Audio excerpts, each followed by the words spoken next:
Budget అనగానే పన్ను రాయితీలు, ఉద్యోగాలు, జీతాలు అనే మాటలే ఎక్కువగా వినిపిస్తాయి. కానీ 2026 బడ్జెట్ను చూసే జెన్సీ దృష్టి అక్కడితో ఆగడం లేదు.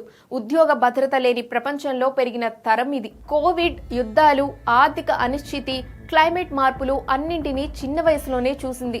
అందుకే ఈ తరం ప్రభుత్వాన్ని అడుగుతున్న ప్రశ్నలు భిన్నంగా ఉన్నాయి. జీతం ఎంత వస్తోందన్న దానికంటే ఆ జీతంతో జీవించగలుగుతున్నామా? మానసిక ఆరోగ్యానికి భద్రత ఉందా? చదువు ఉద్యోగంగా మారుతోందా? మహిళలకు ప్రాథమిక అవసరాలు అందుబాటులో ఉన్నాయా? నగరాల్లో బతకడం ఎందుకు ఇంత ఖరీదైంది? పర్యావరణం విషయంలో మాటలు కాదు, చర్యలు ఎప్పుడు కనిపిస్తాయి? ఇటు డిలాయిట్ సర్వేలు చెబుతున్న గణాంకాలు, యువత అనుభవిస్తున్న ఒత్తిడి, ఆందోళనలు ఒకటే చెప్తున్నాయి. జెన్జీకి బడ్జెట్ అంటే ఇక కేవలం ట్యాక్స్ స్లాబ్స్ కాదు, అది జీవన నాణ్యతపై ఒక పరీక్ష.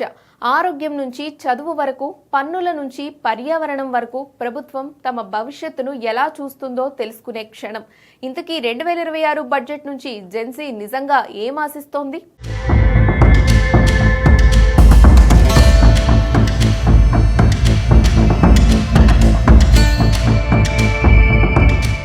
జెన్జీకి ఆరోగ్యం అంటే చికిత్స మాత్రమే కాదు, మానసిక ఆరోగ్యం కూడా.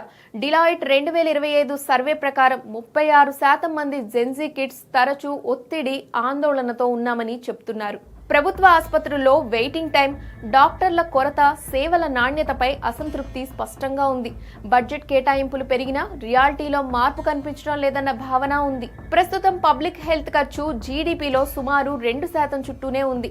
ఇది చాలా అభివృద్ధి చెందుతున్న దేశాల కంటే తక్కువ. జెన్జీ ప్రకారం హాస్పిటల్ అంటే చివరి ఆప్షన్ కాకుండా నమ్మకమైన వ్యవస్థగా మారాలి. కాలేజీల్లో, వర్క్ ప్లేసుల్లో కౌన్సిలింగ్ సేవలు అందుబాటులోకి రావాలి. ఇటు నేషనల్ మెంటల్ హెల్త్ సర్వే ప్రకారం భారత్లో 10.6% పెద్దలు మానసిక సమస్యలతో బాధపడుతున్నారు. కానీ చికిత్స ఖర్చు, స్టిగ్మా, సరైన సదుపాయాల లేమి వల్ల యువత మౌనంగా ఉండిపోతోంది. మెంటల్ హెల్త్ ను బీమా కవరేజ్ లో భాగం చేయాలని జెన్జీ కోరుకుంటోంది. విద్యా సంస్థల్లో ఇదొక సపోర్ట్ సిస్టమ్ గా ఉండాలి. బడ్జెట్ లో దీనికి ప్రత్యేక ప్రాధాన్యం కావాలన్నది వారి డిమాండ్. మరోవైపు మెన్స్ట్రువల్ హెల్త్ పై కూడా జెన్జీకి పలు డిమాండ్లు ఉన్నాయి. NFHS 5 డేటా ప్రకారం 15 నుంచి 24 ఏళ్ల మహిళల్లో 77% మంది హైజీనిక్ ఉత్పత్తులు వాడుతున్నారు. అంటే ఇంకా పెద్ద శాతం మహిళలు వాటికి దూరంగా ఉన్నారు. కారణం ధర.